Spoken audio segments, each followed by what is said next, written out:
Hey guys, I think we're live. I hope you can see and hear me clearly. Welcome to all of you 80s vintage retro synth music lovers and likers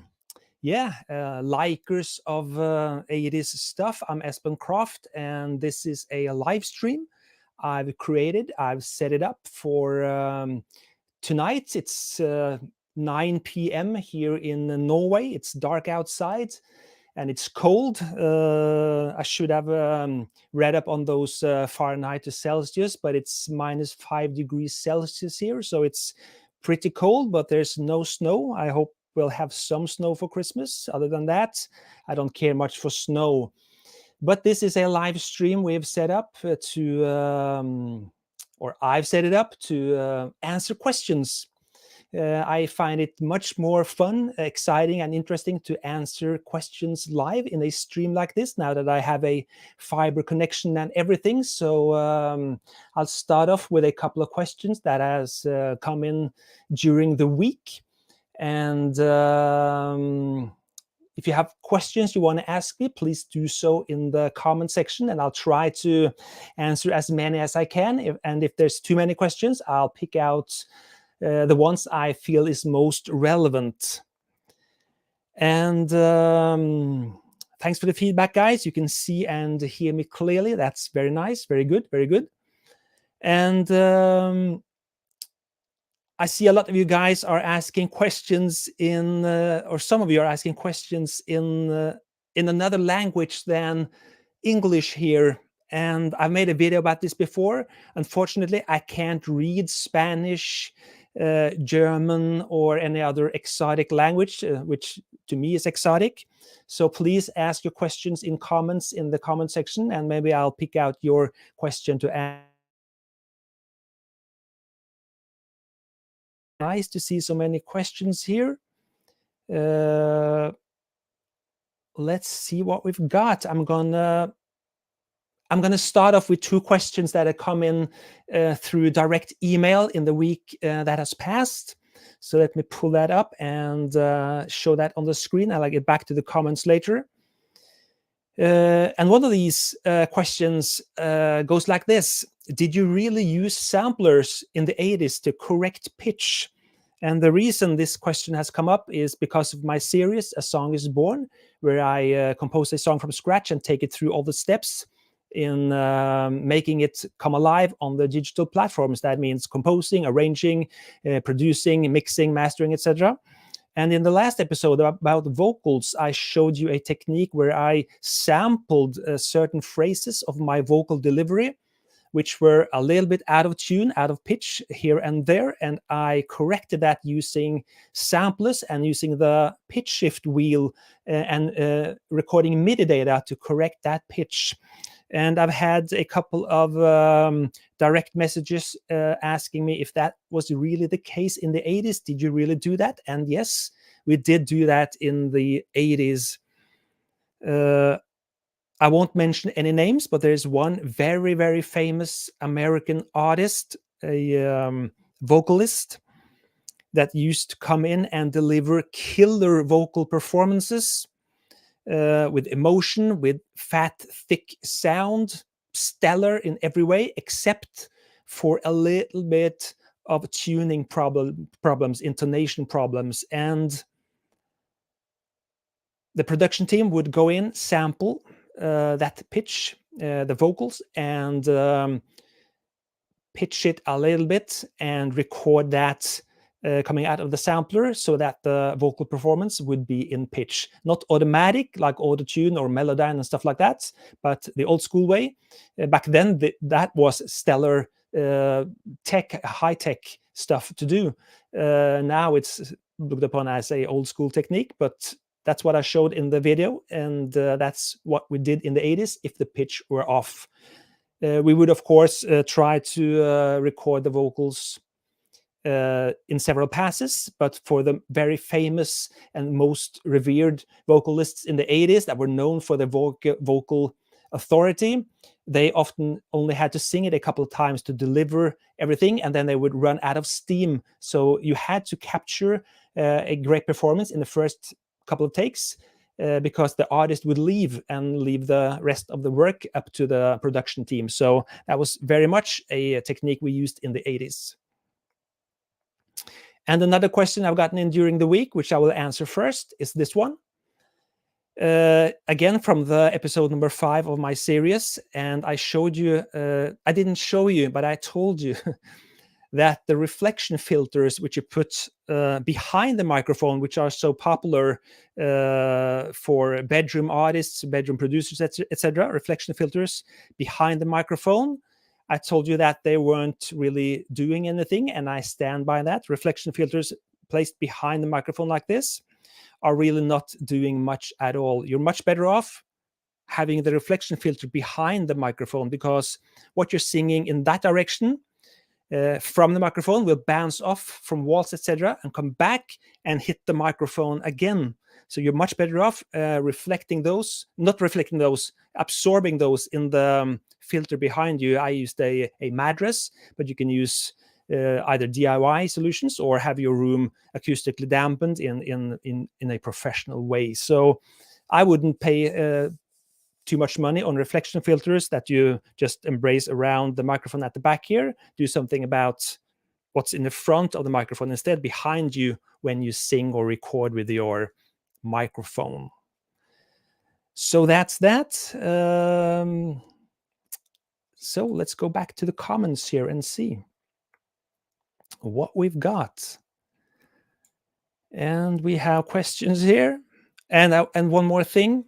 Last time and sometime after the last live stream, I got some heat from some people saying, hey, you didn't care about my question, or my question must have been no good since you didn't answer them. And guys, that is not the case.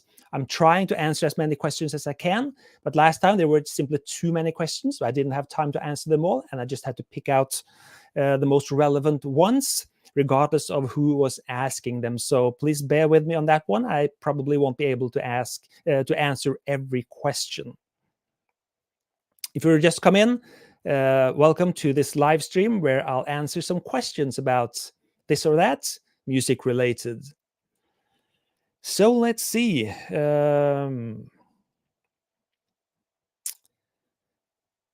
David, a very nice fan of my music. He's bought my cassette release, by the way. I'll talk about that later, that cassette release. And David, thank you so much for the support. And you asked me how about a little enlightenment on your use of synths versus inserts. And David, I actually answered this last time in the last live stream. So please go back and watch that live stream on my YouTube channel, and you'll get your question answered. So that's that. Thank you. So let's see here.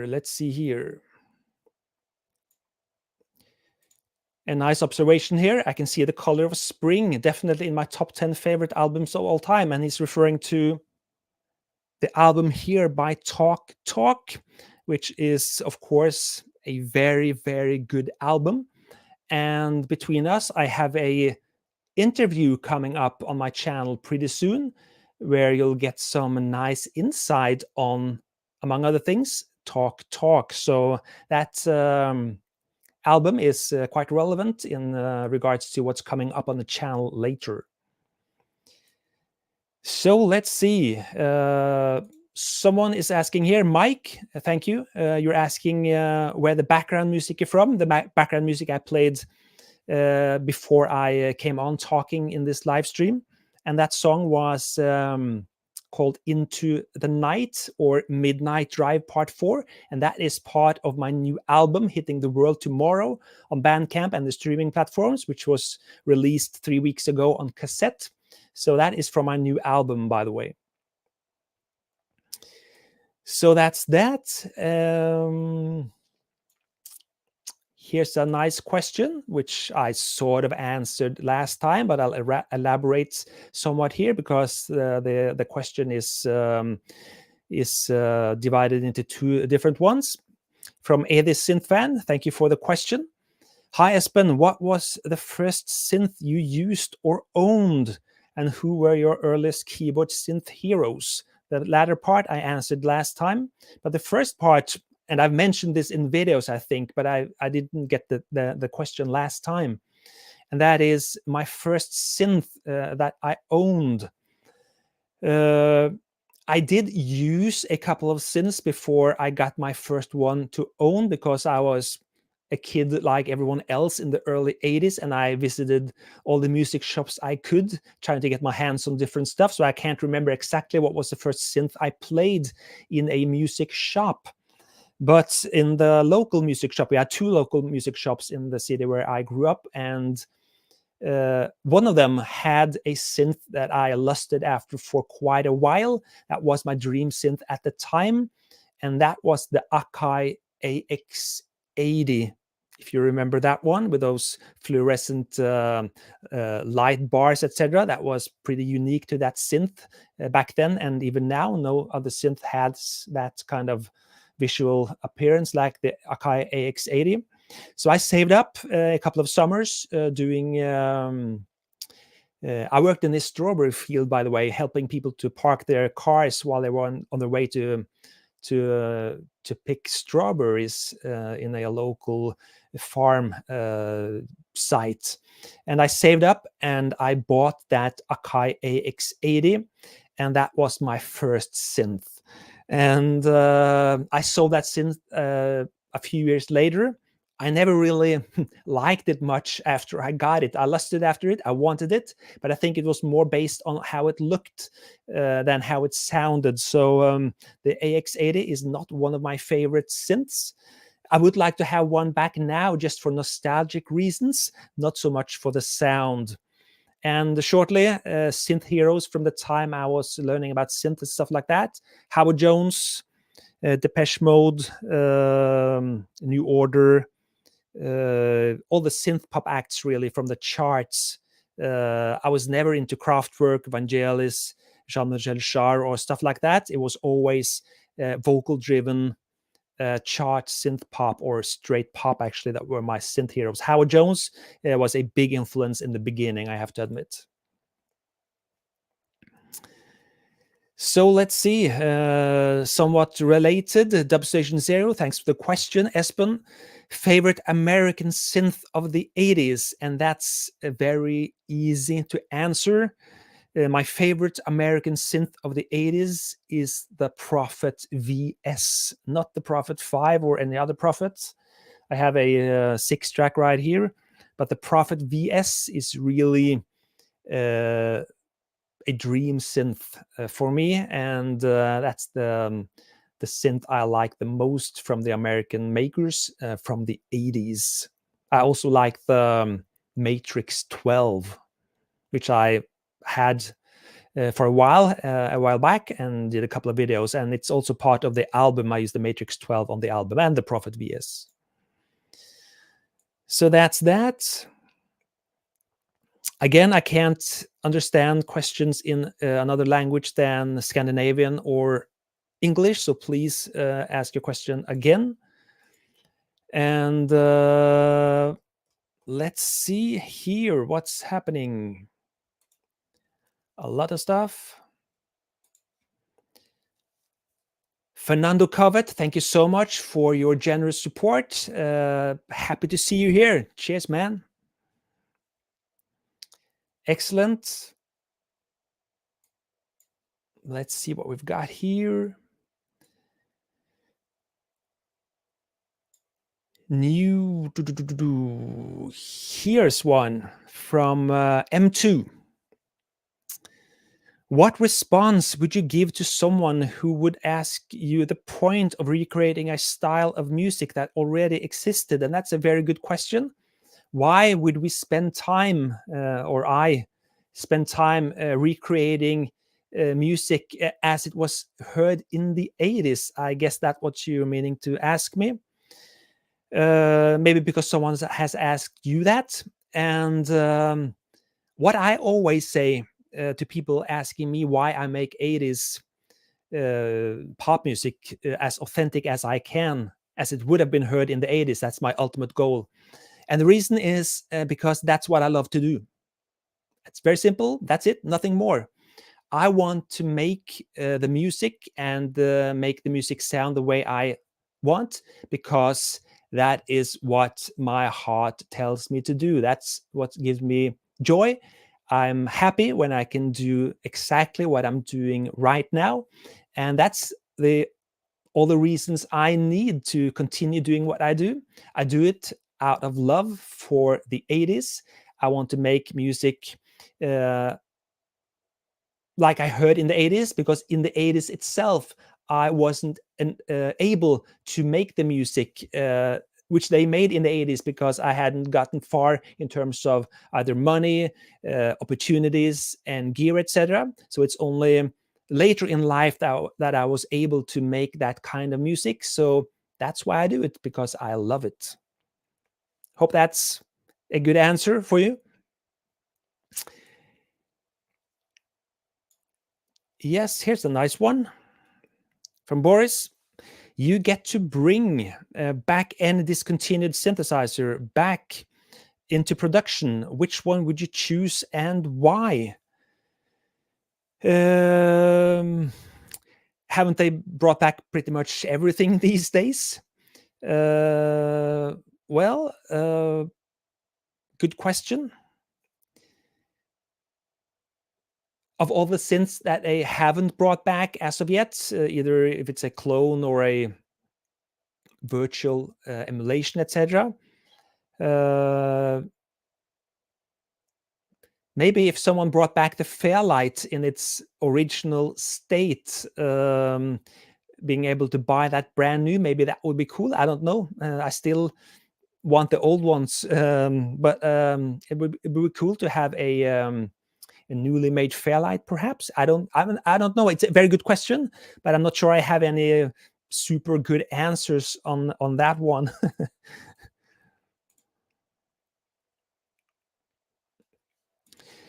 Okay, so let's see what else.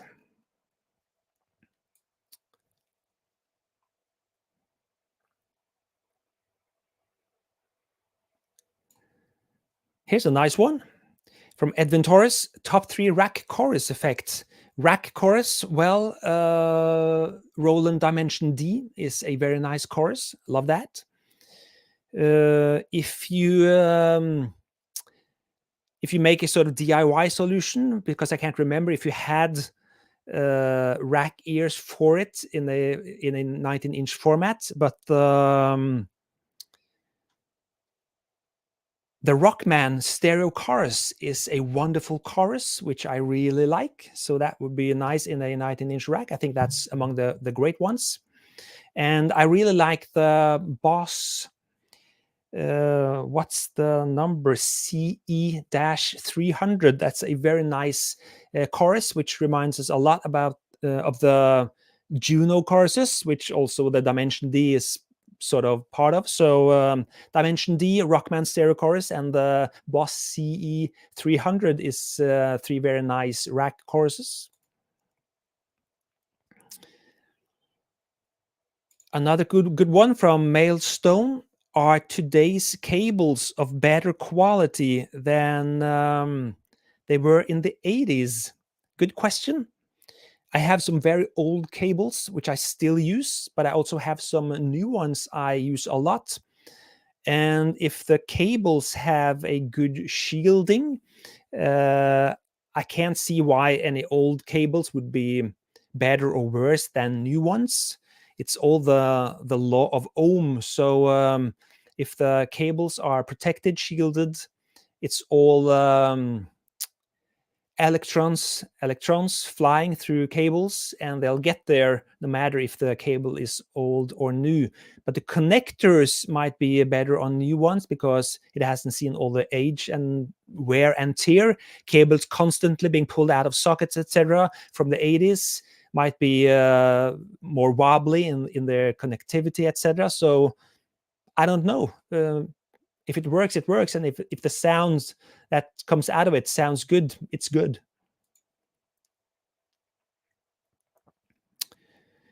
Again, thanks for nice feedback on the song you heard in the beginning there. The album will be out tomorrow. Actually, it's out tonight on Bandcamp. I jump-started it one day, but the official release is tomorrow. But if you're watching this stream, my album Dreams is out on Bandcamp right now, just so you know. So let's see. Here's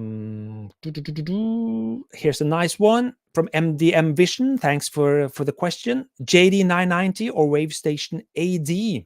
Which one do you like the best and why? They're both great modules, great early 90s synths. I like them both. I've used them both a lot. I have videos on both on my channel. The Wavestation 80 I bought new when it came out in Norway, so I have that. I've used that a lot more than the JD990, which I never owned. And they're both very good. They can do different kinds of stuff. If I were to pick one today out of these two, I would probably pick the Wavestation 80 because the Wavestation 80 has analog inputs, so you can use it for vocoding and use the effects, etc., in certain ways that you can't do with the JD990. And I've always been a sucker for vector synthesis, although I prefer the Prophet VS to the Wavestation, but they're two different beasts as well. Here's a nice one from Tommy Lee. Thank you. Is it a big difference between sampled drum machine, sampled drum machine, and original one used in music production process? Well, it depends really. If you're using a original drum machine and you want to use it on a recording, you have to record it, and you have to use preamps, etc., to record the sound coming out of that drum machine. And how that will sound on your record is somewhat depending on how good a recording you can do of that drum machine. When you're using samples, if you're using or buying a drum sample library of famous drum machines, most often those samples will be recorded in a good to very good quality. So if you're unexperienced with recording drum machines onto your tracks, maybe using samples or a drum sample library will give you a better sound finally. I like to use the original ones because it gives me joy to use them that way and to have original drum machines on my recordings. On the album I'm referring to, I use a lot of that, and also in my video series A Song Is Born, I'm using my own samples, and I'm also recording original drum machines onto the track because I like to do it that way. Not necessarily because that will give me a better sound quality, but I want to do it and I like to do it that way. So record your stuff great and it will sound great.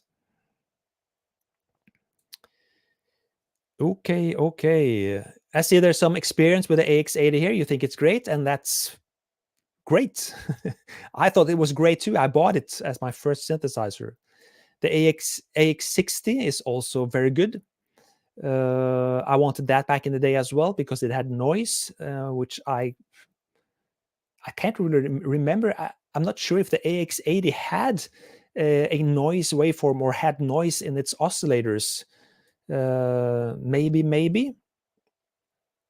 Actually, I'm not sure. Can't remember. Please check out if you have your AX80 in front of you, check if it has noise in its oscillators. I don't think it has it. Okay, Matthew Wood. Hey, Matthew, thanks for the question. I notice in your videos that your synths always seem uncovered. Do you take any steps in your home studio to keep the dust away? Do you worry about dust damaging your synths? And Matthew, I have a video on my channel showing exactly how I keep the dust out of my synths, but the video is not it's not called that. It's a video with 3 different questions answered by me, video answers, and one of those answers are exactly what you're asking here. But the truth is that I have dust covers over every synth in my studio. It's just that I take the dust covers off when I make videos, because I think it looks better if I don't have dust covers on my synths in the videos. So these 2 synths here are always covered by dust covers when I'm not shooting or doing live streams like this. But my technique for dusting off is either just a cloth, which I dust with, or I use a fine paintbrush. That's what I show in the video. Use a fine paintbrush, and I use a little dust buster, and I dust and I suck up the dust with a dust buster at the same time. So I go over each synth, maybe once a week or so, and dust off and suck it into the dust buster, and dust be gone. So that's one of my 2 ways of getting the dust go away. Otherwise, I'll just keep the dust covers on. So that's a good question. Thank you. I'm sorry I can't pronounce the name here, but thanks for the question. Bought a Yamaha DX21. What do you think? The Yamaha DX1 is, of course, one of those 4-operator FM synths from the DX range in the 80s, and I like all of them. I like every single DX synth that has ever been made by Yamaha. And the DX21 doesn't sound better or worse than any of the other 4-operator FM synths from the 80s. And I love it. It's not the one I would choose if I was to pick one DX synth, 4-operator synth from the 80s. I would pick the DX100 for practical reasons, and I just think that's the coolest one of the 4-operator FM synths. But the sound is great on the 21. And from Kev Williams, hi Espen, hi from the UK, hi to you. Do you have any plans to tour or visit the UK? And I answered this in length last time, I think, or was it the live stream before? Well, the short answer is I'd love to visit the UK, and I probably, or maybe I will in the future. I've been to the UK many, many times. I used to visit London all the time. But any tours? Well, I'm asked, before the pandemic, I was asked a lot to come and play live in both the UK, US, Germany, France, even farther away. But I don't want to tour anymore with my old rig, because I'd have to tour with my old rig or part of my old rig, just like Kebu. But as a one-man band, I'm just too old now to tour with this rig. So unless someone pays me an obscene amount of money to do it, and everything catered for, I can't see myself do it anytime soon, I'm sorry to say. So live streams from the studio, where I might do something live musically in the future, that's probably the only way you'll see me do something live, as far as I'm concerned right now. Things can change. I might change my mind, who knows? But for the time being, I will not. So that's that. Let's see. Lots of questions, guys. Oh, that's very nice of you. Thank you very much. And thank you for the super chats, Dubstation. Very nice. Thank you for the support. Pouring in. Very nice. Let's see. Oh, there's way too many questions here. I just browsed through the questions here, and there's so many. That's very nice of you. I'll try to answer faster then, so I can cover more questions. Hank Stone Music, do you remember when you first started to think your productions sounded professional? Well, that's a good question. In the heat of the moment when you do so much, I did so much work in the 90s on a professional level, because I was fortunate enough to sort of pass over into the professional music world at the very late of the 80s and into the early 90s. And from there, it just went step by step in a raging pace. So I never stopped to think about it, because I had so much work to do. But I felt very blessed at the time. I can remember that, if anything. And I can't say I ever thought about the transition going from sounding like a hobby bedroom producer over to sounding professional. It just a seamless transition. So that's the best answer I have for you. Sorry to say.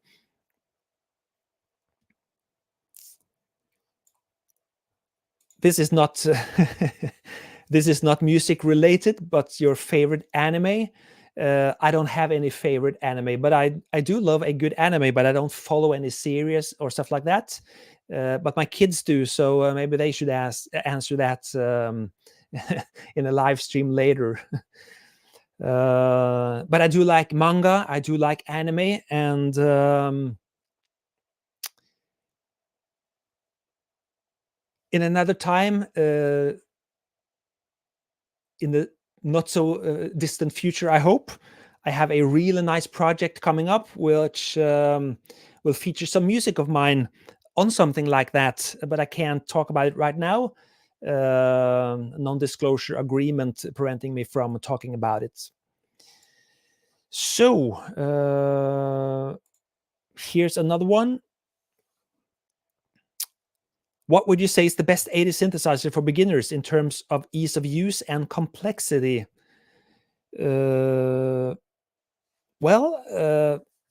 You can't really go wrong with the Juno synths from Roland. I think those are excellent beginner synths, but the price for these now are not so excellent because they've risen so much in price, but they're very easy to understand. And I can't really think of any less complex synth to start on understanding subtractive synthesis. So the Juno 660 or 106 is my best bet for that. So let's see here. Tokyo Ghoul. That should ring some familiar bells if among you anime lovers. Is that a cool answer for what's my favorite anime? Tokyo Ghoul. Lady Aptitude, thanks for the question. You've commented a lot on my videos on my channel, so it's my pleasure to read up your question and hopefully answer it in a good way. What products did you use back in the actual 80s? What was your first 80s product? How did your gear progress through the 80s? I don't think you mean hair products or body lotions or stuff like that, because I used that too in the 80s. I should show you some pictures of me in the 80s. Not you personally, but my audience. Maybe I'll do that in the next live stream. What products did you use back in the actual 80s? What was your first 80s product? Well, the AX80 was my first synth. I had some Yamaha electone organs before that, and I had a couple of Casio keyboards that were keyboards in the true sense of the word, not synthesizers. As I like I said, was fortunate enough to come in contact with people in the music industry and studios and stuff like that, I started to make some money, buy new gear, etc. So it was computers, Atari ST, hardware sequencers, and synth samplers, of course, from around 1986 and throughout the 80s, early 90s. Samplers were a big part of my sonic arsenal. I got hired to do sound design, etc., and I used my samplers a lot. So I was really going from synths to samplers in the late 80s. And even to this day, I love samplers more than synths. I find samplers still very useful, very unique, and all samplers have their unique sound. So that's why I have so many samplers. So that's really the way my sound progressed. In terms of studio gear, I didn't amass that much of that because I was more into playing, making sounds, music in the late 80s to early 90s. So it was later in the 90s I started going into getting studio gear so I could do more stuff at home. I was more working outside of my home with synths and samplers earlier on. Very good question.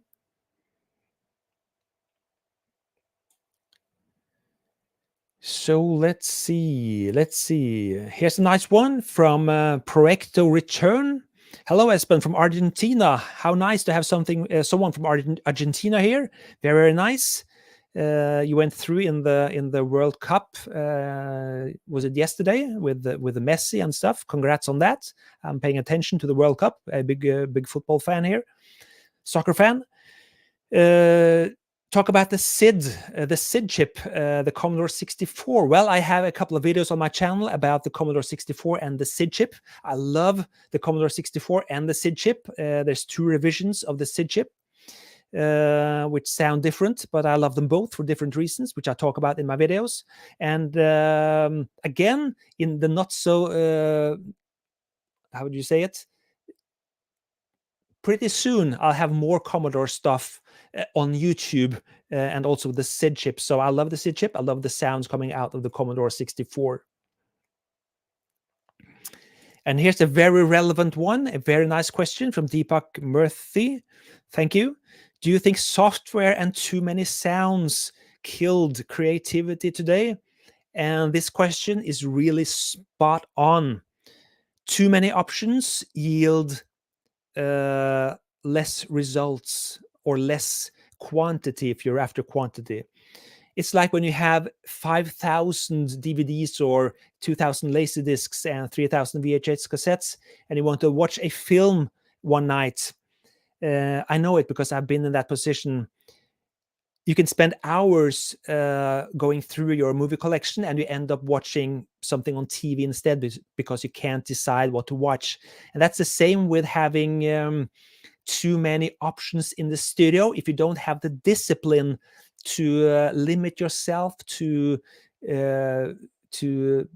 a few pieces of gear, it's very easy to get stuck in not making anything at all.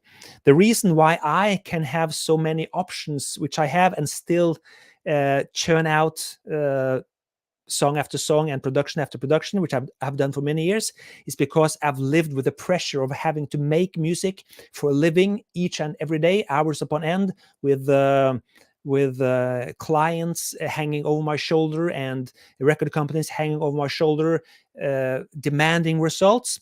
When you're used to doing that for so long, you don't have any problems deciding anymore when you face a conundrum or a road where you have to choose the left or right turn.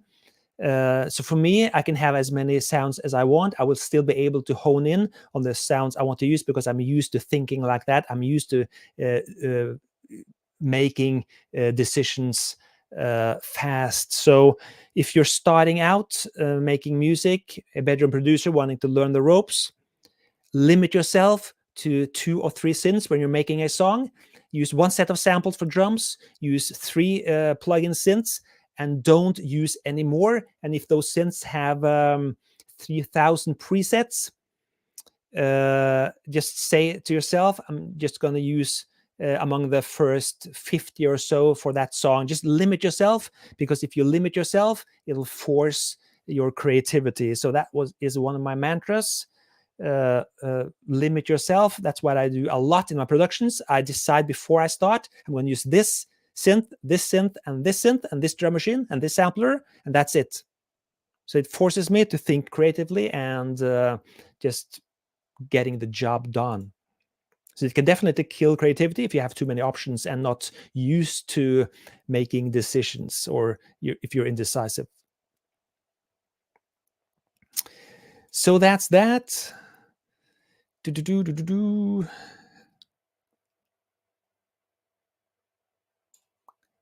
Something somewhat related to that last question from Mikael Lindqvist from Sweden, I assume.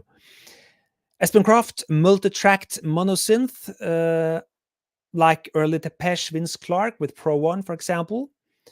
Only You, or polysynth? Well, I've never been fond of monosynths. I've never took to them. For me, it was always about chords. My music is very chords driven. I love Vince Clarke. I love the music made with monosynth and layering monosynths like early Depeche and stuff like that. I love listening to it. I never got inspired by it. I never liked making my own music that way. I was always and will always be chord driven. So that's me, because that's what I prefer. And for you, it might be different. We should all do what we love to do and what we like. That said, I could easily force myself into that limitation part of using just a monosynth just to break out of the habit, because sometimes breaking out of the habit of making a song that and that way can end up having a sort of stale sounding song. So definitely do something else once in a while to break the habits.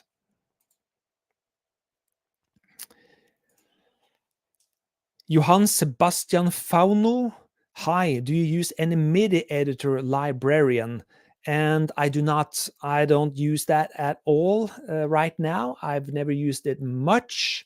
I always prefer to do my work programming on the synth itself, even the Yamaha DX7. So I've never been much for MIDI editors in terms of software. It's just, I don't know why, it's just the way I work. I'd like to do it directly on the synth. It gives me a more tactile experience and I sort of get closer to the sound, and I prefer that. It's just a preferred workflow.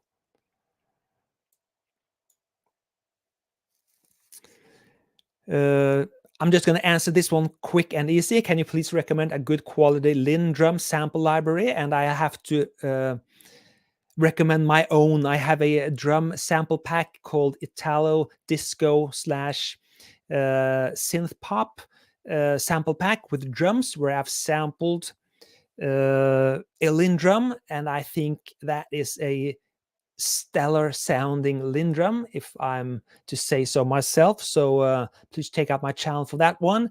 I only use my own drum sounds in my music because I think I have the best drum sounds myself. If nothing else, it's my drum sounds, it's original, and I've recorded these sounds myself, and that's why I like to use them. But I also think they sound excellent. So that's that. Citizen Ken, nice reference there to a great movie. Hi Espen Kraft, in your songs, were any of them written with lyrics first? In your videos, we see you write the music first and then add lyrics later. Yes, I'm like Elton John. Well, that came out wrong. I'm not like Elton John at all, actually. But I like to sit down and make the music, chords, melody line, and sometimes I get words straight away that will fit to the melody line. So in that case, I make the melody and lyrics at the same time. But more often than not, I get the chords, the top line, the melody, and then I do the lyrics. And the lyrics can change a lot from the initial phase to I step up to the microphone to sing those lyrics. So that's just how I operate. I like to do the music first, so to speak. So I don't do that myself, but there's a but here. I have sometimes made music to written lyrics by others because, again, I do this for a living, and in terms of gigs, and especially in the past, not so much these days, because these days I mostly work on my own stuff. But in the past, I used to make music for different type of lyricists, etc. And that's where the Elton John reference came in, because Bernie Taupin wrote the lyrics first, and Elton John put the music onto that. So that's what I meant about Elton John, come to think of it. So I have done it, but never for my own stuff where I write both the music and the lyrics. So that's that. And Espen Kraft from Spookin, Espen Kraft, the Roland D-110, is that a nice cheap starter synth, or is there a better one, really cheap one? I know the D110 intimately. I used to do a lot with the D110 actually for a long while for other reasons. I had to work only with a D110 and an Alesis MMT8 sequencer. The D110 is multi-timbral, so that was nice and necessary for that time when I had to use those two that gear. I don't like the D110 very much today, but I guess if you're on a budget, because these are quite cheap to buy now, all is relative, I think you can do a lot of good with the D110. It has multi-timbral abilities. You have effects. You have a wide variety of sounds, which are quite like the D50 sounds. So some might say it sounds dated because it is dated, but we love dated, right? So you won't make anything that'll sound modern with the D110 today, if that's what you're aiming for. But you'll definitely get your hands full if you get a D110, and be sure to read the manual. It's very complex to work on if you're new to it, but not a bad choice if you're on a budget and you want multi-timbrality on your a multi-timbred synth. So definitely go for the D110. So let's see.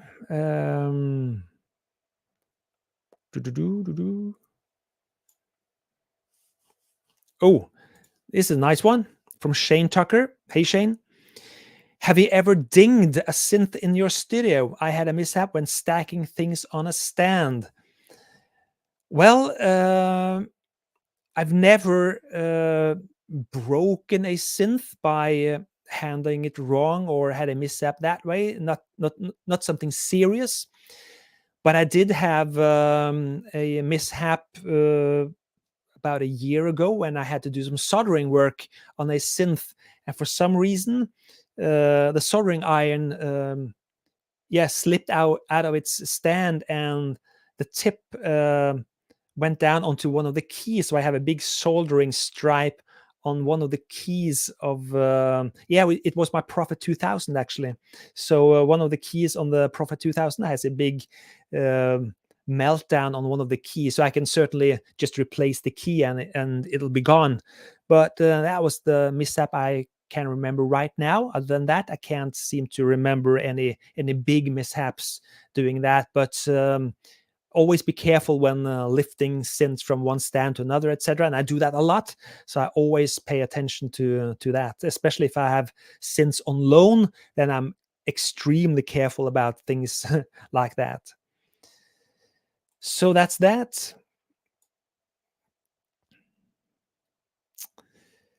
Yeah. Here's another one. Just what from me low. Hi, I just watched your C64 and Pro 16 video and I was delighted you were live. With a limited RAM on the C64, did you find there was a lot of overhead for MIDI events or maybe CC data? Well, there's no CC data on the Pro 16. But as far as I can remember anyway, I don't think there is. And of course, all those old samplers like the early Cubase, the Steinberg, or the C Lab Creator and Pro 64 and the C64, etc. You can't really do a lot of pitch bend moves and mod wheels, etc., because the memory is so limited. So you really had to watch out for running into the roof in terms of limits on the RAM. So of course you had to think ahead when you recorded a lot of stuff onto these sequencers, but because they couldn't handle the vast MIDI streams of controller data. So a good question. And that was something we had to pay attention to back in the mid 80s when we did stuff on those sequencers, definitely. Okay.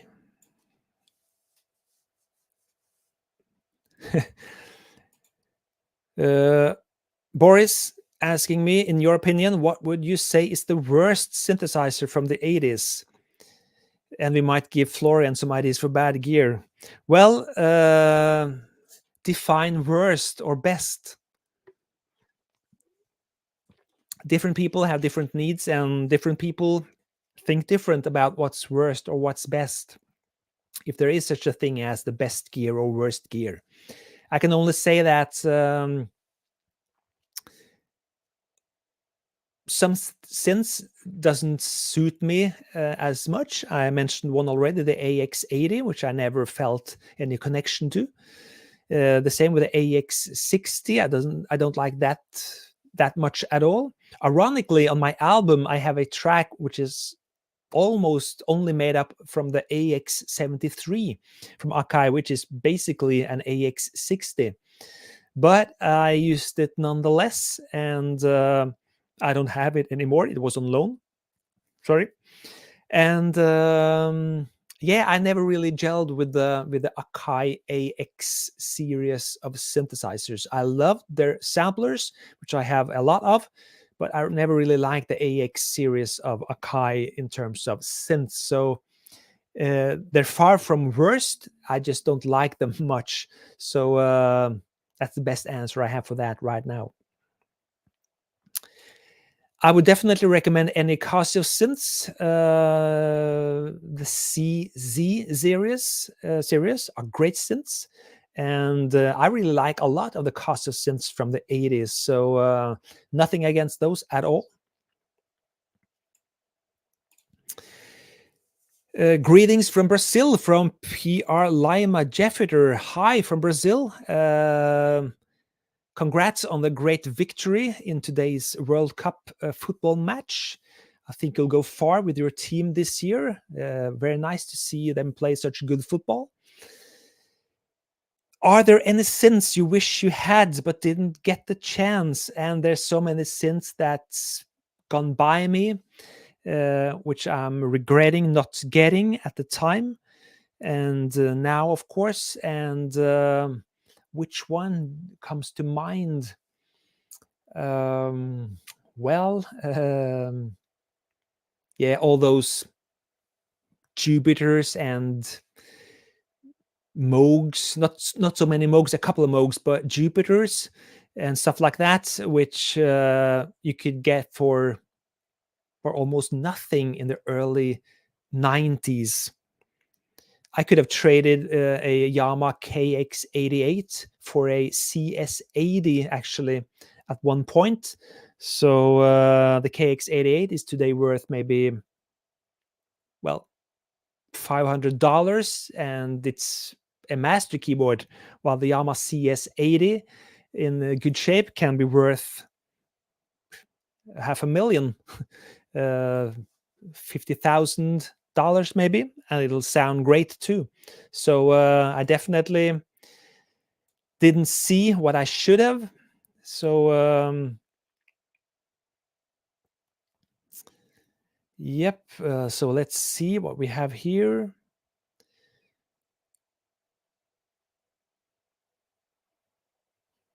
Okay, I'll answer this one, even if it's not music related, but it's important for us musicians to stay in shape because we spend a lot of time in the studio doing nothing with our bodies, I assume, except for finger work. David Solo, you must be very busy guy between work, family, work, music, family, kids, etc. What do you do to stay in shape or in form? Diet? Well, I never go on diet. I don't believe in diets at all. I believe in doing the right thing all the time.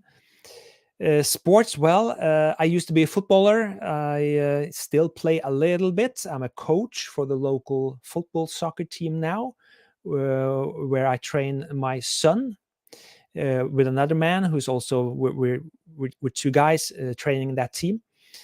And we both have our sons in the team, so that's very nice. So that's something I like, and sometimes I play with these during training sessions, and I'm still better than them, but they're gaining fast. So in a couple of years, they will put me to shame, really. But I'm trying to keep up with them, and I do my usual weekly jogs and hikes, etc. I walk a lot, and I do some. I won't say I do any weight training. I've given up on that, but I do some body weight training to just try to keep myself in shape. But I love candy. I love soda. I love chocolate. I love chips and fries and McDonald's and pizza and all that stuff. So, and I'm not getting any younger, so it's very important to keep up and don't slip up in terms of daily exercise. I try to do that. And on a personal note, I've kept my weight for the last 20 years, so I'm doing all right. Thank you. So that's that. We're slowly coming to an end here, folks. So many questions. I love it. Keep them coming. Don't have time to answer all of them. The 1 hour limit is sort of something I like to keep here, but we'll see what we can find. I'll have to answer a couple more here. I won't put it up on screen, but someone is asking me if I had a mullet back in the 80s. Didn't everyone have a mullet back in the 80s? I did so too. I have some pictures you wouldn't believe, actually. And I have to I have to find those pictures and show you one day. Actually, I have a new episode of A Song Is Born coming up this week, episode number 6, when I start to go into the hardware side of mixing that song. I'll show you my hardware setup before going into the mixing. And there's actually one pic there coming up from the 90s where I wouldn't say I have a mullet. On the opposite, I have a really sort of techno haircut. So you can look forward to that. So, well, that's a little insight for you there. Let's check out this one. Espen Kraft, your thoughts from David Christopher Lichtenegger. Your thoughts on the DW8000 and the Ensoniq SQ80? Well, all of these hybrid synths from Korg and Sonic, you have the PPG, you have the Prophet, etc. They can cover much of the same ground, but they all have their sort of nice things about them. The Korg DW8000 I like the Ensoniq, the SQ80 and the ESQ1. The SQ80 not so much, because that's more ordinary, maybe. I don't know, maybe the wrong word to use, but I love all of those hybrid sounds, really, and they all bring something to the table. The Kawai K3 among them. So many people think that the K3 is just one of the K1 or K4, etc. from Kawai. The K3 is unique among the K series from Kawai. The K5000 as well, but the K3 is really the one I love. So that's that. My favorite 80s movie soundtracks. I answered that last time, so check back on the previous live stream for last Monday. Do-do-do.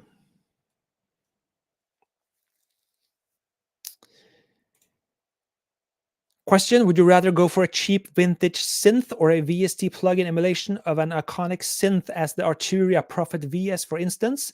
I answered something of that last time as well. Me personally, I'd rather use a plugin if I can't have the original hardware of a iconic synth I lust after. I prefer a plugin to a hardware clone from another company. But if you're doing music because you want certain sounds and you can't afford the original hardware and you want a Prophet VS sound, then I would definitely go for a plugin emulation or a sample library of that synth if you want sounds from that. Any other cheap synth won't do those sounds that a Prophet VS can do. So if you're after the Prophet VS sound, you have to either use the hardware or some digital emulation or a sample library of that synth. So in that case, I would go for a plugin. Again, if you need that VS sound. If you're just wanting a cheap synth, then you go for a cheap synth if that's your goal or aim.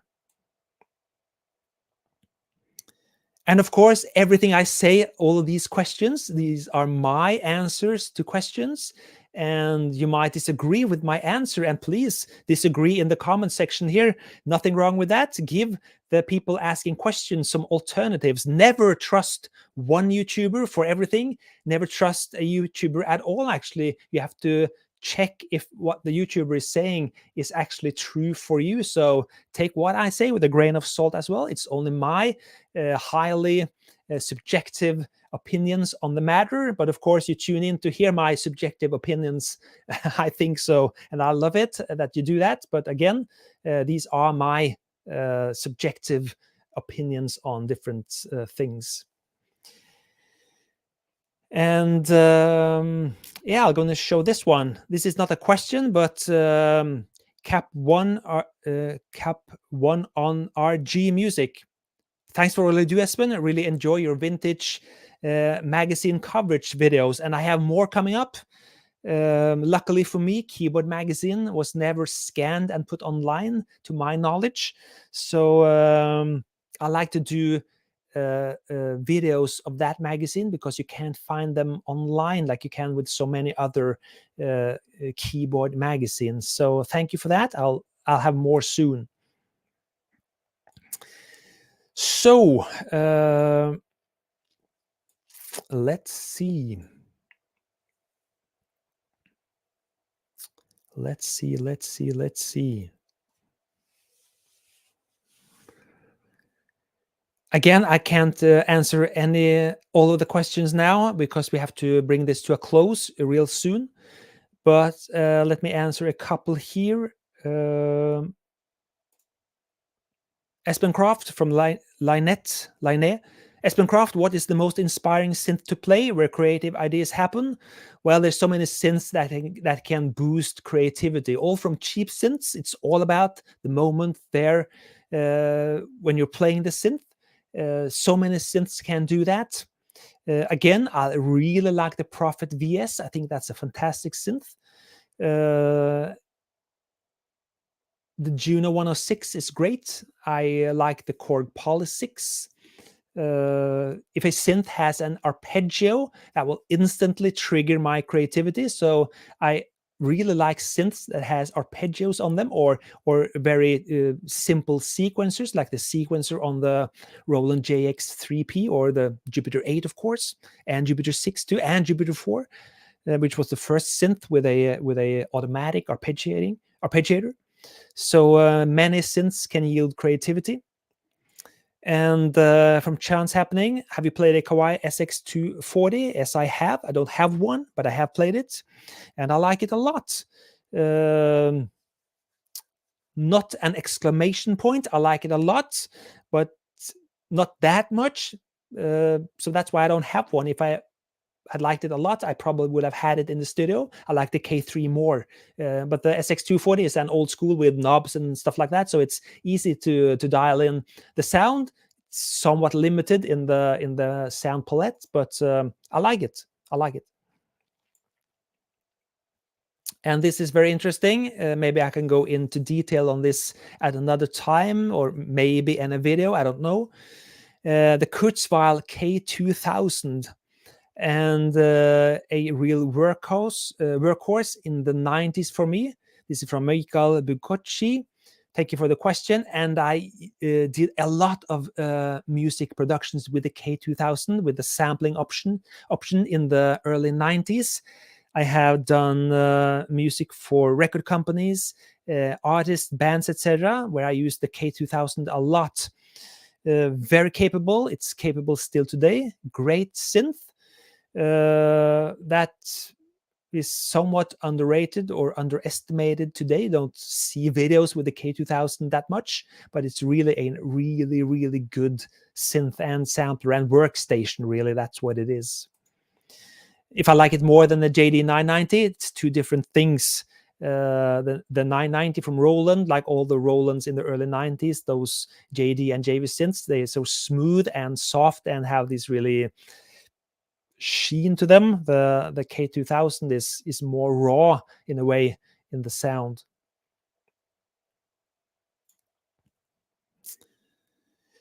So